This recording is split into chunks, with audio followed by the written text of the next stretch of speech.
This game fucking sucks. I refuse to elaborate. Fighting games. Depending whether or not you play these games, some things might come to your mind. Such as this clip.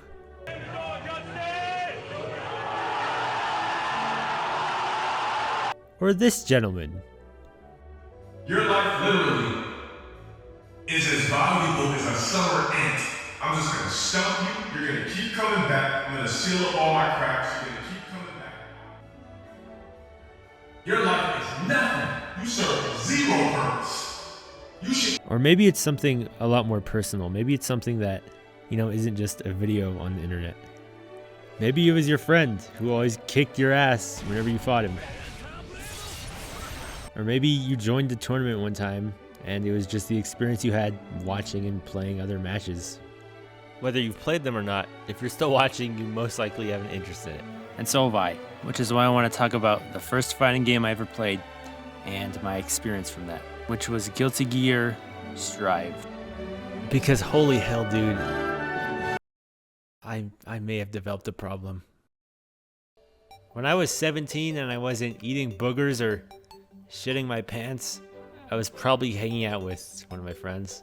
And I remember one time going over to his house and him playing the game because Strive had just came out. The intimidation people get from fighting games has always intrigued me. I don't know why. I have friends and siblings that don't even consider giving it a try when I talk about it to them. There's a reason why you see all these videos saying like, oh, why you should get into fighting games. Like, you never see that for like Minecraft or something, And don't get me wrong, I felt that same intimidation before playing these games. For as cool as this looked when I first saw it, I did not want to learn all of this shit. Like, oh my god, what the hell is this? Which was a damn shame because fighting games have always looked the coolest. For a genre as simple as, hey, go beat up the other guy, I love how much variety there is, not just in mechanics, but, art styles as well. Hyperviolence, 2D stylized, cel-shaded, Goku. These help craft out an image that can be recognized with each IP within seconds of seeing it. And for me, acted as a great attention grabber to get me interested in this genre. So, that being said, when I saw Guilty Gear for the first time, I was like, damn. This stuff makes most anime look like the most depressing, bland, post-breakout meal you've ever seen. Here's what I mean by that. Tell me another franchise where I will find a character that is an old man who is a mech piloted by a teenage girl. Tell me another game that has a black robot samurai who's a vampire. Abba's boyfriend is a giant talking key who she also uses to kill people. This guy's 5 years old! Tell me another game where the Secretary of Defense for the US uses a coffin with a glowing alien in it as his weapon. I think you get my point. Guilty Gear is awesome. Each character is so unique, you can really tell the devs really thought of every aspect that makes up a character when designing these guys. At times they really mess with the proportions and anatomy so that you have really ridiculously over-the-top built characters.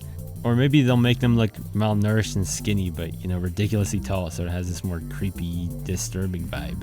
Faust is one of my favorites. But aside from him being creepy, he's also drippy as hell. Like, do you see the heat he has on? And they're all like this. During an interview with the main dev, he was asked what made him want to make this game. And his first answer was, I personally felt like there was not a single fighting game that had truly cool characters in it. Which honestly made me love the guy. 1, because it's such a simple answer, and 2 was because he actually delivered. Some of the clothes I unironically think would look great if they were real. Combine that style with anime bullshit, and that's peak character design. They both have aspects of being casual and chaotic that vary between each character. And because that balance is so sporadic between each character, I feel like that adds to the chaoticness of this game, which makes me love it even more. These characters are the coolest looking eyesores ever, and the devs knew what they were doing. All the concept art you can see in game. I love seeing rough sketches of each character when they first started drafting their redesigns. To me, it makes me appreciate the product more, as well as their passion for the process. Even things like their normal attacks have all these concept drawings referencing older games for inspiration. And I bring this up specifically because stuff like this takes hours and hours to design and concept and animate, and I feel like the artists who make this don't get enough love. so I just wanted to talk about that. When people take the tropes of something that it's known for but twists it in a way that feels familiar, but at the same time feels like a brand new experience, I always love that. And in this case, it's just cranking that anime bullshit to 1,000. I mean, don't get me wrong, there are things in this medium that do something similar that I've enjoyed, but this one just does something extra special with it.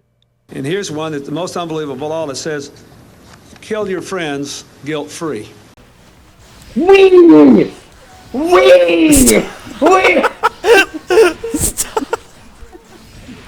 Stop! I was not having fun. So learning the game, I knew was going to be a pain in the ass. And it absolutely was. Like I implied at the start of the video, I didn't really play these games often. When I did, it was with a big group of people. And no one really takes it seriously, you know? Like, for me, in my experience, they were at their best when everyone was equally as bad. As soon as I fought the AI, they plopped my ass in the floor 3 and I lost like 10 games in a row.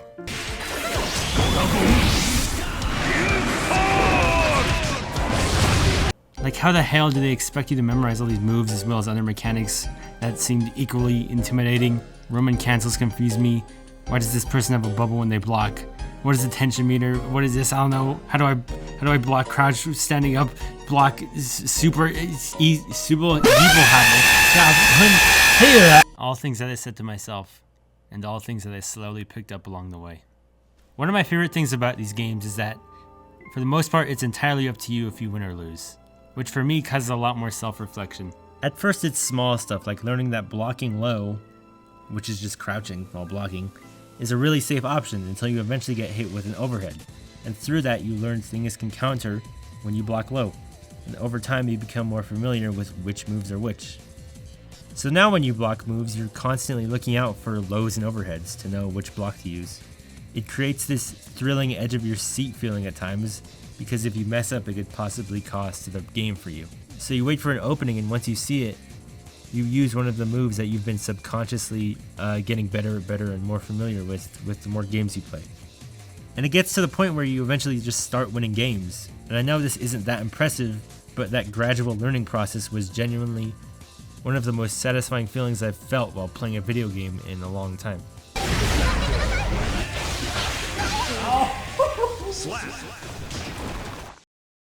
Because of the variety of movesets and characters, a lot of the games feel different, and like puzzles, just you figuring out how your opponent plays and trying to counter that with all the stuff you've learned.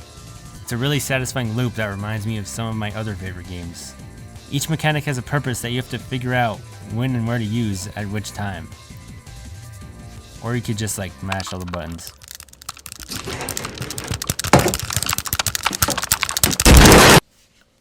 I have chipped off parts of my controller playing this game, become racist, misogynistic, all the gamer sins you can think of. The learning process was not fun at times, but doing things like this,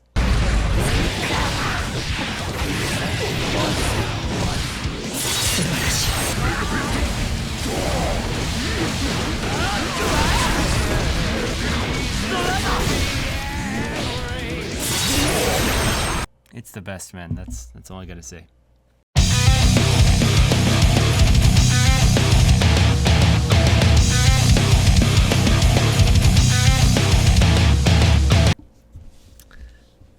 The term metal as fuck is the most prevalent thing in my mind when it comes to just thinking about this album.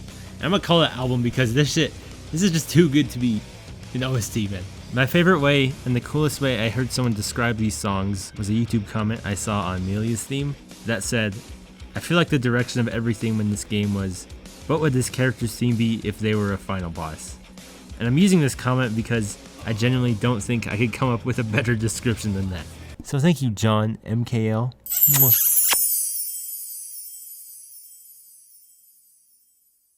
But these songs go hard as hell. There's just this power that the main vocalist has that is super motivating. His vocals make him sound like an animal, like an alone infection. But it can also sound super beautiful, like right before the ending to Drift when he's all like... You know what I'm talking about. Hearing him say "Still Your Heart is Blazing" and the smell of the game still hypes me up after 30 listens. I genuinely think he could talk about whatever he wanted, and I'd still find it hype. Half the times these lyrics don't even make any goddamn sense to me. But I'm here for the vibes, baby. When something brings out that raw of emotions in someone, I don't really think it matters how dumb or goofy the lyrics get. Or if it's an OST from a game, because it's that rush of adrenaline you get while listening. The distorted guitars and drums that sound like goddamn thunderstorms. They become so infectious to the point where some of these songs are so much more than being hype.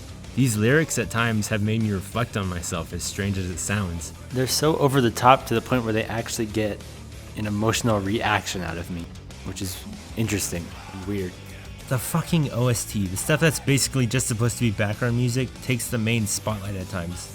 It's literally a meme in the community to say that Guilty Gear is a band and that it comes with a game on the side.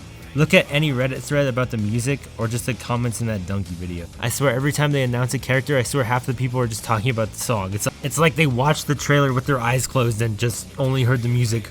But what else can I even say about the music? It's just great. You can really tell how much the devs love this genre of metal and rock, because this game just oozes references out of every crevice to those genres. Every floor name on the tower is either an album name or a callback to a certain band. Moves are literally just named after songs. Kickstart My Heart, Chemical Love, Megalomania, Ride the Lightning, Bad Moon. Axl Lowe is literally just the singer from Guns N' Roses, Axl Rose. Johnny is a reference to Johnny Cash because of the, fucking name, but also because of the nickname Cash had, which was the Man in Black. And wouldn't you know who else wears all black?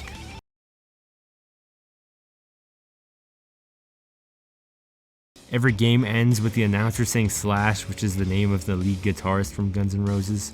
Which I guess could be a stretch, but given how literally the lead singer from this band is in the game, I wouldn't put it past him to do this. And this stuff just goes on and on. Like, I could be here all day talking about this stuff just because I find it so interesting. There's a video by Hurtbox TV that goes into every single musical reference throughout every single game in this series, which is really so cool, so I recommend it if you care about this stuff.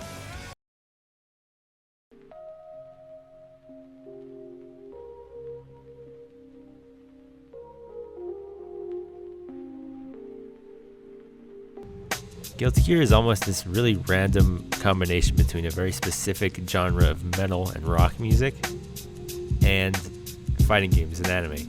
So it creates kind of this really weird fusion, and I think that's why I like it so much, because it's so fucking random. Daisuke took all of his passions and put them all into one thing that somehow works. During an interview for the very first game, way back in the 90s, there's a quote that stood out to me so much, which was, "If what most players get out of Guilty Gear is a simple, fun, refreshing 2D versus fighter, then I'm good with that. Then if it captures your interest, try giving it a closer look. I'm sure you'll find Guilty Gear is a deeper game that's worthy of your time." And I mentioned this almost 30-year quote because it's still so accurate to Guilty Gear today. Guilty Gear Strive is a stupid game where you can turn into a moon made out of hair and play as a bed. But I wouldn't have it any other way. In a time where recognizable IPs get remade constantly just for the sake of profit, it's nice to see some people who are passionate about theirs infusing all their weird hobbies and obsessions into it and experimenting with really weird, wacky stuff, be it character design, maps, themes, or even taking away mechanics from previous games like they did with this one, so it seems more approachable. And I'm happy they did that, because I never would have gotten into the series. So, if I were to say one more thing, fighting games, pretty good. And I think anyone who's interested should give it a try, because it's kind of worth it. Which is why I really want to try out Xrd, even if it's way harder. I think it'd be a great experience. Instant kills look sick.